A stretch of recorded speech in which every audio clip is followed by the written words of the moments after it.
Hello, welcome to the next episode of Rounders Reconnect. And it's my pleasure to welcome Mrs. Yorkshire Rounders here to the game, who does everything in West Yorkshire Rounders League and is renowned and known for everything that she does in West Yorkshire. Welcome, Claire Prendergast. Thank you very much. So excited. Me living in Yorkshire, I obviously always want to talk Yorkshire, so I'm always very proud to talk about anything great that's happening. And it's one of the biggest leagues alongside Burnley, I think, isn't it? West Yorkshire.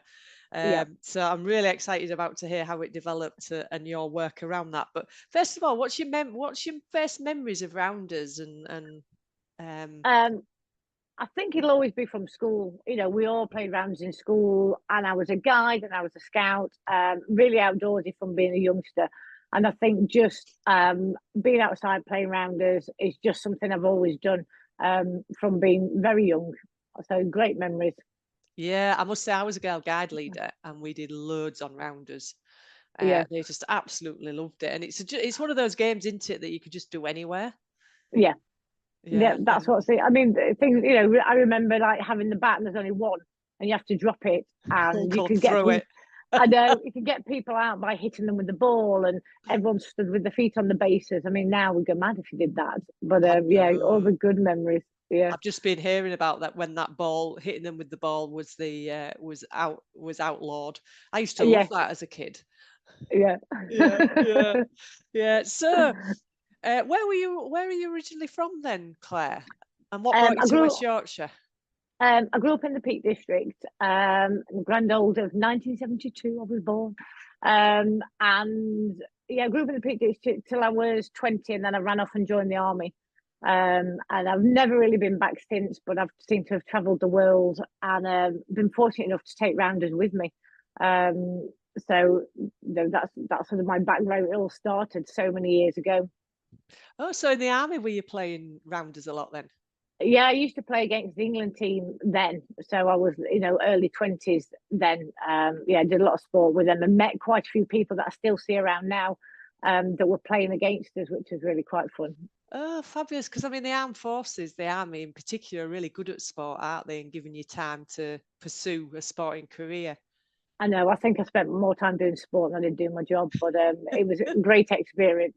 But yeah, that was my first introduction to sort of England rounders, when it was the National Rounders Association rather than Rounders England. So Oh, yeah, the right. England team. Yeah, So what countries did you play them? Did you play them just here or were you playing them abroad? just when we were posted in England, we would just go along to tournaments, and the England team would be there. So yeah, the army had a really good team. Oh, brilliant. Did you beat them? I'd like to say we did, but I don't think we did. They're very good. They're very good. Oh, Yeah, well, the tactics and everything once you get to that level is just unbelievable, isn't it? yeah, absolutely. But yeah, we would just meet together every now and again and be able to say, right, you're playing for the army, and off we go, to go and play rounders. Mm. So yeah, we had a great team that we used to play. Yeah, and how often did you used to play then? We play all summer really, because you play against different camps or different. So you play for your camp and then play for your division. Sorry, your det, and then all the other army establishment. You play for your regiment, and then if you were good enough to play, then you get picked to play for the army. Oh, fabulous. So it's actually been in your blood right from school, hasn't it? I, I think so. Yeah, Yeah, absolutely. yeah. So tell us a bit more about how West Yorkshire and all about the West Yorkshire League and how it all started up and your involvement really. It started off years before I moved here, actually, as something called Rounders in Leeds, which was set up by a local Leeds council, run by somebody. But it was kind of I wouldn't say a money making expedition, but it was kind of everyone had to pay and nothing was free. So the guy was kind of making quite a bit of money out of it, which I don't agree with. Sports should be as free as it can be, and you get back what you put in. And it all kind of folded. So I helped a lot when I registered for a local team that were playing for Rounders in Leeds, and my name kind of appeared on with a Rounders England membership, and I literally got a call saying you're back, because I'd done so much Rounders in the past. Then I'd moved away, I'd hurt my back, and I hadn't done anything for about 6-7 years. And they saw my name appear, and they were like, "Are you back in West Yorkshire?" I was like, "Yes." And I know they said to the guy who's running it, you need to use her. She knows what she's doing. And I kind of stayed under the radar, just going, oh, I just want to turn up and play, and not kind of said, that I'd done all I'd done and just wanted to just play. And it kind of got out before I knew it. I was sort of on the committee, chairing that one. And then all the funding kind of went a bit funny with that, and he kind of disappeared. So Rounders League kind of folded. But we had all these teams that he'd brought on that wanted to carry on playing. So there's myself and a lady called Jenny East, sat in a Starbucks and said, what we're going to do, it's going to fold if we don't do something. So we think we had about 16 teams interested, and it was about 2020, I think. And we sat in Starbucks and went, well, let's go for it. What's the worst that can happen? And that's when we set up the West Yorkshire Rounders League. And it kind of started from there. Some of the ladies who we knew were on the committee and helped out a bit before, we kind of said, are you interested in helping out? And they went, yeah, we'll give it a go. And before we know, we had a little committee, got it all set up, asked the teams if they wanted to join. And that was it really in 2000. So yeah, our little 2 divisions and 16 teams then. Oh, wow. And is it a women's division, or is it a whole mix of things? No, it's just ladies. So yeah, we just have the ladies. Yeah. So it was 16 teams of women. So what happened from there then? We did the first year really successful, and then as the next year came, we found that more teams wanted to join, but we found there was teams coming from. So if one team, they had more players, so they now had 2 teams wanted to join, and before we knew it, we just were getting bigger and bigger. So we went to about 36 teams, I think, and then last year we had 44 teams, and this year we've got 46. With a waiting list for next year already. Wow. And is that all around West Yorkshire then? Yes, so we're as far away. We've got teams in Keighley, Baildon, Morley, Liverseed, where I'm from. But yeah, they're spread all over. So there is quite a lot of travelling for a lot of teams to get from one side to the other. So we do try to accommodate and find a mutual ground in the middle for them, because we appreciate times, effort, and children and work. It's quite difficult, but yeah, we do manage quite well. Yeah. So is it played through the week then, or at weekends and things? No, just Monday to Thursday. So yeah, on the nights, Monday to Thursday, from April till beginning of September. We kind of planned. We've got a few weeks. We're not using at the end of August currently, just in case anyone got rained off. We have about 12 matches that already need to be rearranged because of the rain. We've had a lot of rain, haven't we? Yes, yeah.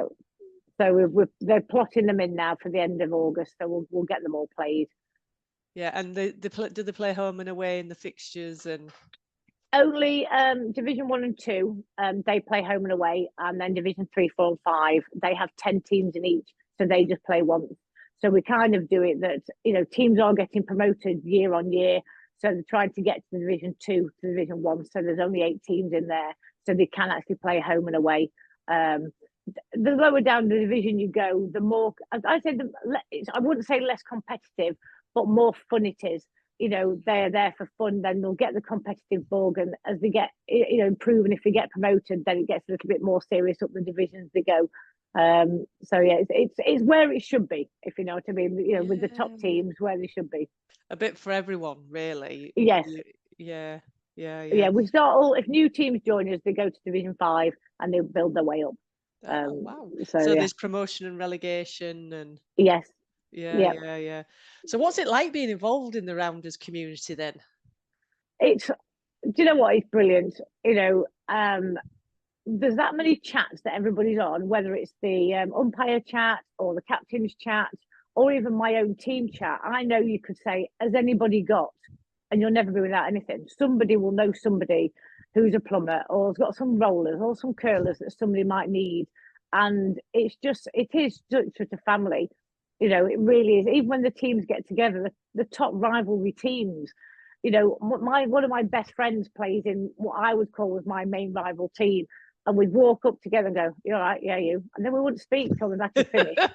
But all the way home we'd be chatting about it. It's we never fall out. It's just great fun that everyone has this sort of rivalry, but it's just not there. It is on the pitch, but away from it, it's great. Yeah. And as part of the league, is it your sort of responsibility to get coaches and umpires and? Well, we have 76 umpires for this year. Who we've got more qualified, but 76 have agreed to do it this year. So we need at least about 26 a week. So with people trying to play and play, have matches and umpire, it's quite busy. So some of them can't do Tuesday because that's their training day. Sometimes have a match on a Wednesday. So we allocate the umpires to the right match. So we've got the level 3 umpires will do the top of divisions, and then we'll give the other umpires some more experience, but they'll go with a more experienced umpire. So we try and grow our umpires rather than put them off, because it's quite daunting sometimes. If you get shouted at or whatever, and it just happens naturally because people are frustrated sometimes if they don't believe that was the right answer. Absolutely, especially with the changing rules. Yes, exactly. So yeah, I mean, a lot of teams have their own coaches. They're responsible for that. But as a league, and we haven't managed it this year because it got rained off, but we do normally arrange a whole, I'll run a coaching session for the newer teams with the older teams so that everyone can get mixed together and just learn something new. But we got rained off this year. Yeah, it's been a theme, hasn't it, for 2024? Yeah, has been absolutely. actual rain. Yeah. Yeah. So do you go out umpiring and coaching? Yes. Yeah. So I coach our club. We have 3 teams anyway, and then I'm out of umpiring twice this week. In fact, no, one got rained off, so I would have been out twice this week.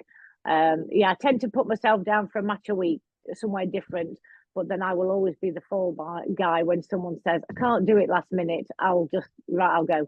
I'll go and do that. But yeah, a lot of teams ask for extra coaching or just some tips on certain things. So I'm often out and about going to see other teams, and quite a few of the committee qualified coaches. So they do the same. They'll go out and help other teams as much as we can.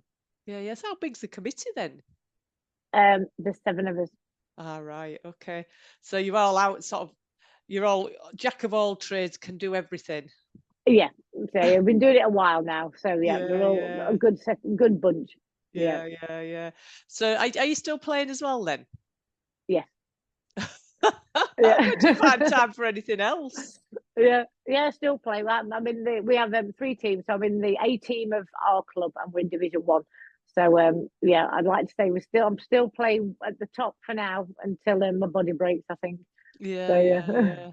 And do you get to travel out of West Yorkshire then and do any other competitions and things? Yeah, we're off to our team's off to Belden. So we're sending 2 teams.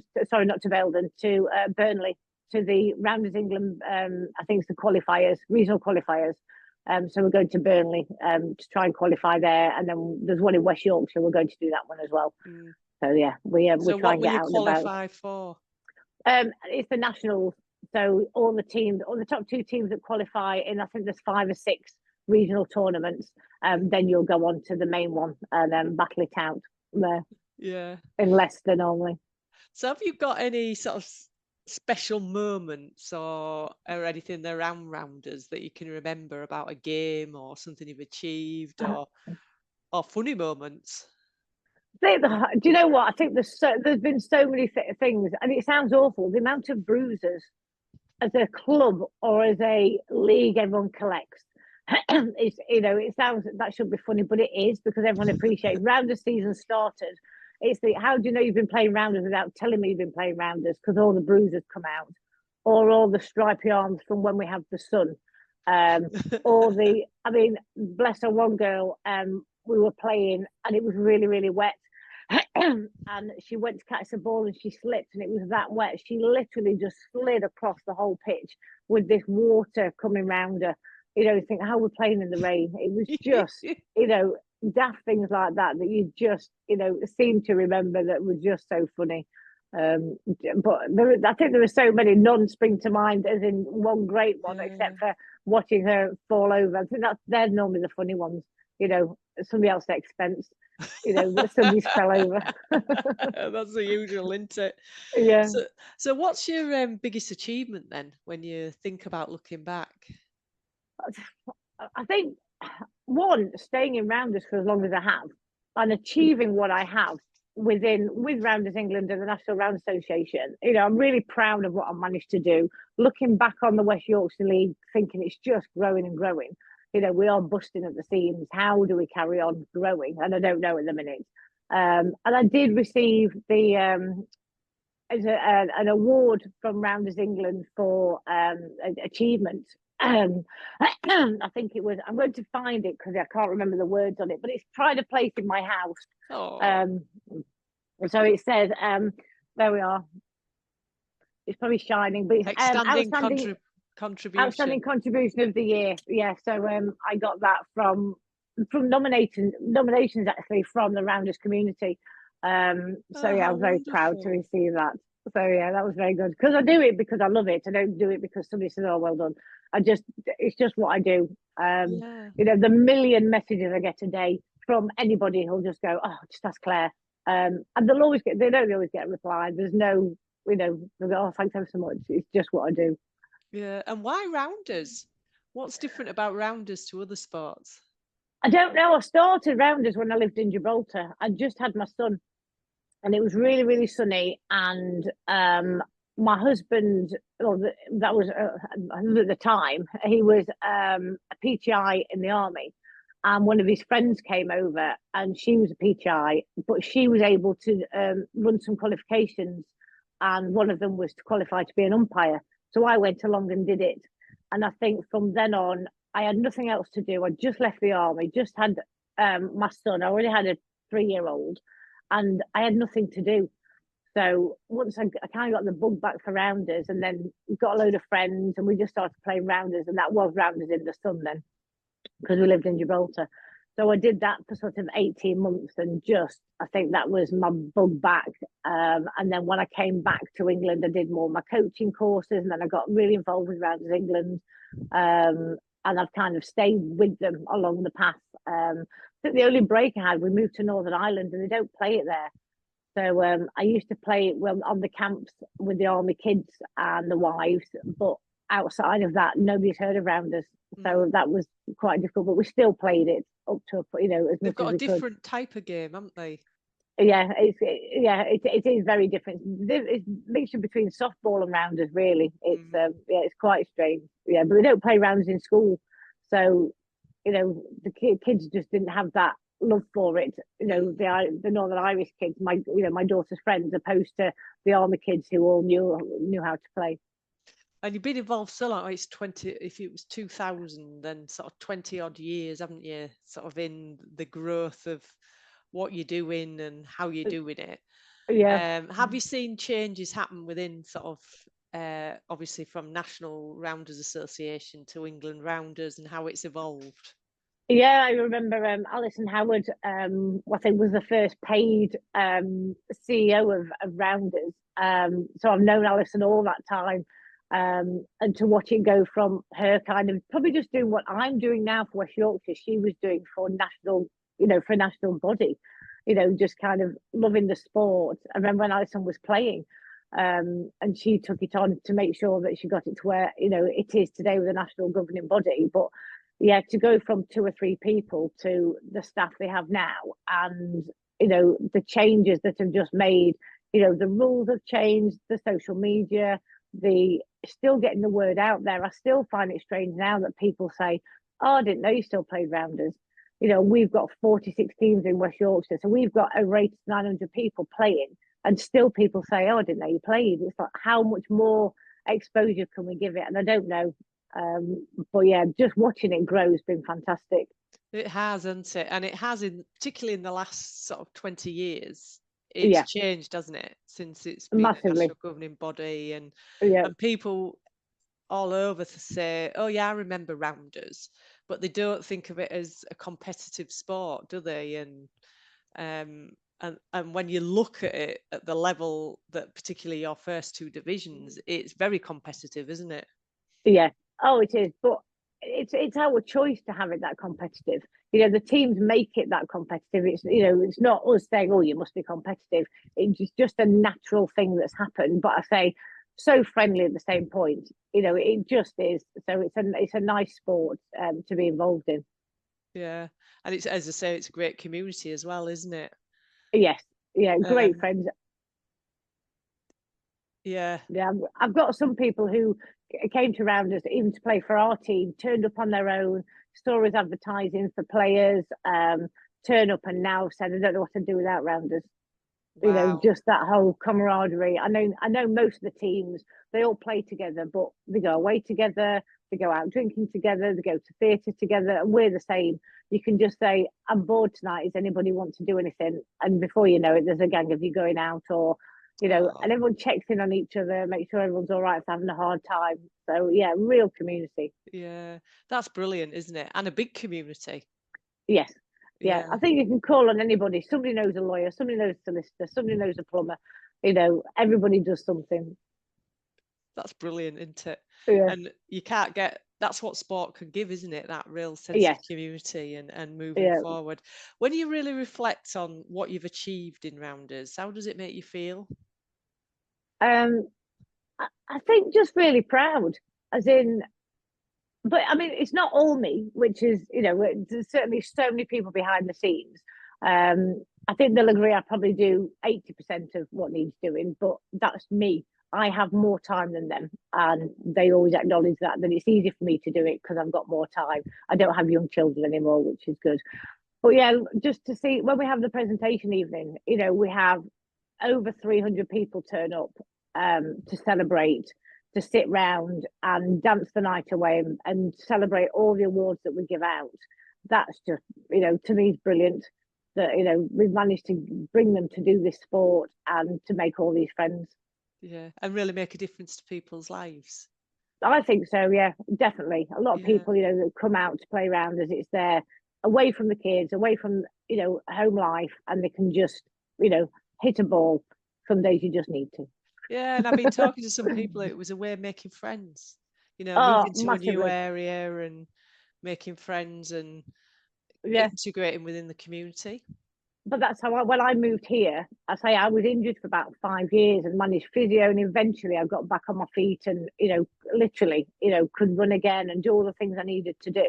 And I turned up to club, Juglington Dragons, and sort of messaged and said, can I come play rounds? They went, yeah, walked up on my own, was made to feel so welcome.